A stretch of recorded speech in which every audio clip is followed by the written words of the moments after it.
చా just miss మావా, century miss అయింది. నువ్వు కొట్టింది 2 రన్లే కదా మావా. అదే మావా, జస్ట్ 98 రన్లతో మిస్ అయింది అంటున్నాను. నోర్మయ్య ఎదవా, నీ వల్ల నాకు బెట్ట బొక్క. ఓవర్కి 2 రన్లు కొట్టాలరా, ఒక్క బాల్ అయినా ముట్టావా? రెండో ఓవర్ దింపమంటే లాస్ట్ ఓవర్ దింపారు. బాల్ టచ్ లేకుండా ఎవడు కొడతాడు? ఈడో పెద్ద విరాట్ కోహ్లీ 2 ఓవర్ దింపడానికి. ఓరు బాబు, కొట్టాను రా బాబు, బ్యాట్ కి బాల్ టచ్ అవట్లేదు, నేనేం చేయను?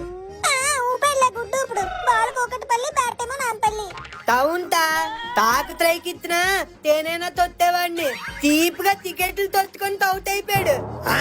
బాల్ కొట్టకపోతే కొట్టపు, వికెట్లు తన్నుకొని అవుట్ అయిపోవడం ఏంట్రా? ఈ తత్తిగాడారా తన్ను తన్ను అని అరుతున్నాడు. వికెట్లు తన్నేస్తే మ్యాచ్ ఆపేస్తారేమో అని తన్నేశాను. ఒరే అది తన్ను కాదురా, రన్నరా రన్ను. నీ బతుకుమే కాగిరట్టయ్యా. నేనంద ఆడిపోతుకు మీదే. అది ఎవరినన్నా నీ మీదే వస్తుందిరా.